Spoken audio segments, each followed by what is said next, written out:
9:25 de la mañana. Dejamos el capítulo deportivo, damos vuelta a la página, subimos el volumen, escuchamos música y se suma Candela, no para hablar de fútbol, aunque le encanta, sino para hablar de Isabel Allende, de sus recomendaciones literarias, de todo lo que podés hacer, para disfrutar de libros, lecturas, reflexiones con la llegada del fin de semana.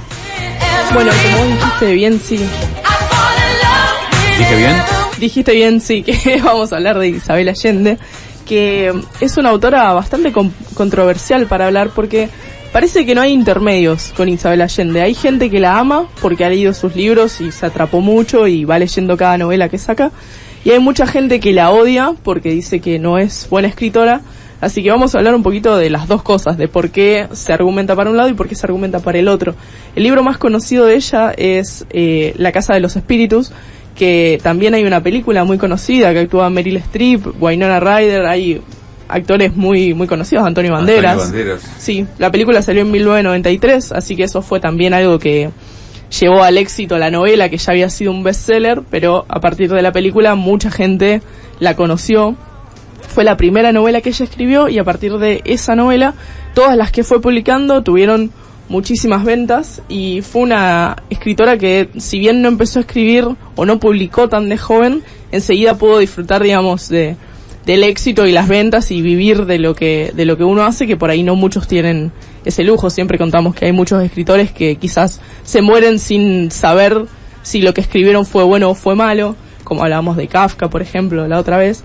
Y para contar un poquito de la vida de Isabel, es una escritora que sigue viva, que nació en 1942, o sea que tiene 78 años. Nació en Perú, pero es una escritora chilena porque ahí vivió la mayoría de su tiempo.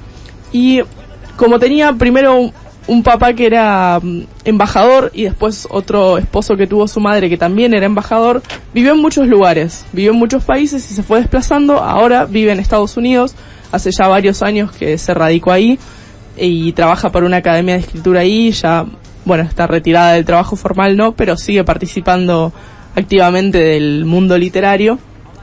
Y, bueno, ella personalmente se casó 2 veces, se divorció, tuvo 2 hijos.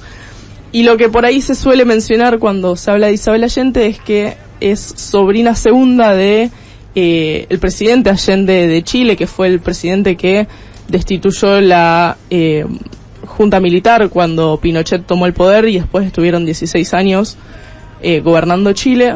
Se suele decir que fueron primos a veces o que fue sobrina. Bueno, fue la sobrina segunda, no era tan cercano el parentesco, pero sí una familia, digo, con bastante actividad política.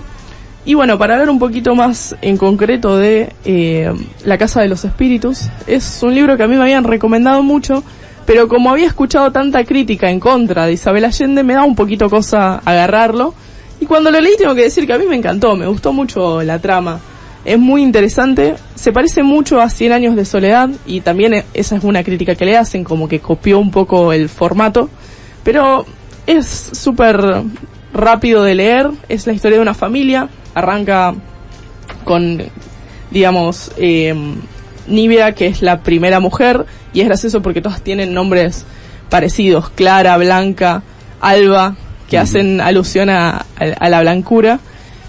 Y va contando cómo esa familia, que arranca aristocráticamente, va metiéndose en la política, y a través de las generaciones, además de verse lo romántico o las relaciones que van uniendo y desarmando a la familia, también se va viendo la historia política de Chile, que es por ahí lo más interesante también de la novela, que al principio arranca más como una cuestión por ahí más romántica o más realista de relatar cómo vivía una familia, y después se va metiendo más en el tema de el golpe de estado que hubo en Chile, porque una de las mujeres de la familia se mete en la militancia, entonces empieza más de lleno ahí y se pone un poco más cruenta la historia, porque, bueno, justamente porque sabemos que todo eso en realidad no es ficción, que todo eso sí pasó. Entonces, bueno, uno lo vive desde otra forma porque sabe que quizás ese nombre no existió, pero sí existieron esas historias, ¿no? Entonces, lo ha hecho en otras novelas también, este mismo recurso, ¿no? Sí, es una escritora que se fue mucho para el lado de la novela histórica. También la gente que por ahí sabe de historia a veces critica, bueno, cómo fue el tratamiento de los hechos históricos.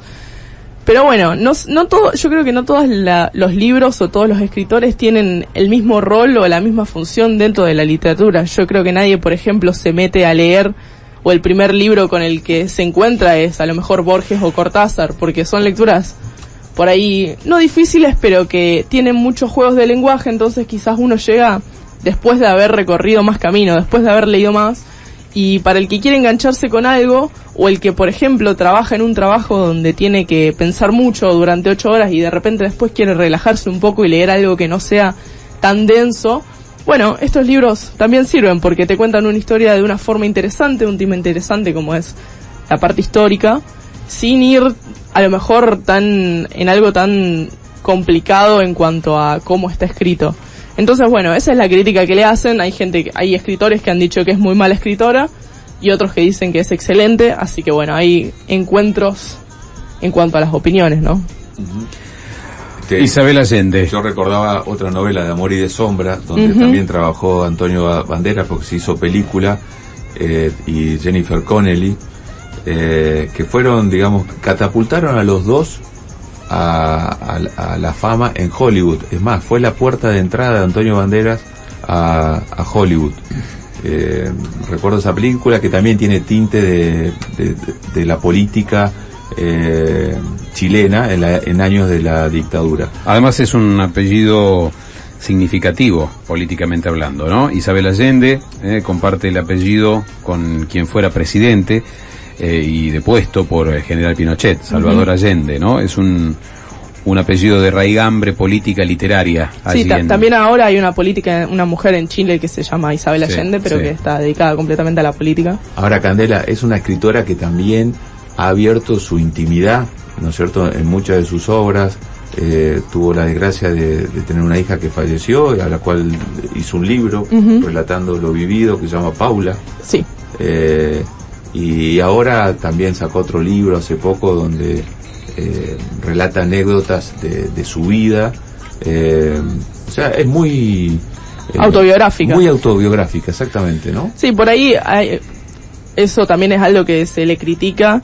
Yo leí La Casa de los Espíritus sin saber mucho de su vida, digamos, conocía que era una escritora conocida y todo eso, pero no tenía detalles de su vida, así que entré directamente a ese libro y bueno, no supe mucho qué tanto era autobiográfico y qué no, y la verdad que no me molestó en absoluto. Hay muchos escritores que son autobiográficos. Muy recomendable. Yo, toda la gente que he conocido que ha leído a Isabel Allende siempre se ha quedado conforme. Bueno, también estuvo vinculada con la política. Sí.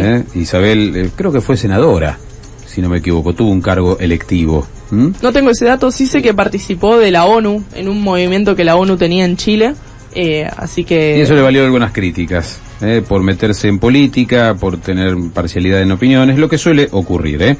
Para algunos es un gesto de comprometerse con la realidad y para otros es comprometerse en un ámbito en el que no salís bien parado. Señores, en la mira entonces y en el análisis de su bibliografía de Isabel Allende, Candela Fumale, para cerrar entonces este recorrido por la escritora trasandina. Bueno, una frase que muestra un poquito de qué va el libro. Habla de esta habilidad que tenía Clara, un poco vidente, un poco sobrenatural, pero como el libro lo plantea como algo normal, algo cotidiano en la vida de la protagonista, uno nunca se pone a pensar por qué tenía esas habilidades. Uno lo toma y por eso también la pone en este libro un poco dentro del realismo mágico y lo comparan con 100 años de soledad. Y bueno, el extracto dice así: la habilidad de Clara para mover objetos sin tocarlos no se pasó con la menstruación, como vaticinaba la nana, sino que se fue acentuando hasta tener tanta práctica que podía mover las teclas del piano con la tapa cerrada, aunque nunca pudo desplazar el instrumento por la sala como era su deseo. Un poco con ironía, un poco con humor, también Isabel Allende toca temas que quizás para Chile en esa época eran un poco escabrosos, como simplemente mencionar la palabra menstruación. Así que ahí también aporta un poquito, digamos, poniendo el dedo en la llaga levemente. Sí, un personaje que no pasa desapercibido. Genera también la elección de esta figura, la reacción del público, de los oyentes. ¿Qué opinan? Vi la peli La Casa de los Espíritus, al que le gusta la temática, muy bueno para aproximarse el Chile del 73, nos dice Gustavo. Buen día, Gustavo y equipo, los escucho como siempre, solo que no escribo. Isabel Allende, escritora que me gusta mucho, gracias Cande. Y también Isabel pide un tema All Together Now de The Farm. Bueno, esa película que citó el oyente es del año 93. Sí. Y los protagonistas, La Casa de los Espíritus. Era Meryl Streep, que hacía de mujer, y el que hace el papel del hombre, no recuerdo el nombre porque no era un actor que yo conocía, Sí. pero sé que es un actor conocido. Después también estaba Jeremy Irons, Winona Ryder y Antonio Banderas. Un gran elenco, para esa Muy buen película. elenco. Y todos eran jóvenes en ese momento, se ve que recién estaban Exactamente. arrancando sus carreras. Exactamente. Muy bien, recomendaciones de la amplia literatura de Isabel Allende. Y yo arrancaría por La Casa de los Espíritus. Muy No bien. es tan cortito, pero se lee rápido, es muy digerible. ¿Y qué más? Después está otro que se llama La Isla Bajo el Mar, de Amor y de Sombra, que es el que mencionaba Javi, y Cuentos de Baluna. En realidad tiene muchos más, pero esos son por ahí los que más fueron acogidos por el público. Bien. Segmento de Candela Fumale, que se realiza habitualmente día jueves, pero bueno, por motivos de su agenda, cambió el día por esta semana, cierra la semana con libros y con autores y con una última recomendación, ¿te parece? Muy bien. Bueno, la última recomendación eran estos libros que mencionábamos. Muy La Casa bien. de los Espíritus, para el que haya agarrado recién la columna ahora. Y yo tengo una recomendación, si te quedaste con ganas de más Candela Fumale, ¿dónde puedes encontrarla? Bueno, en Instagram Candela Fumale, sino en YouTube también para el que quiera escuchar los autores anteriores, los libros que estuvimos hablando, y si no el blog escritoscósmicos.video.blog. Cande, buen fin de semana. Muchas gracias, igual a todos. Y felicitaciones. Gracias. Primera mañana.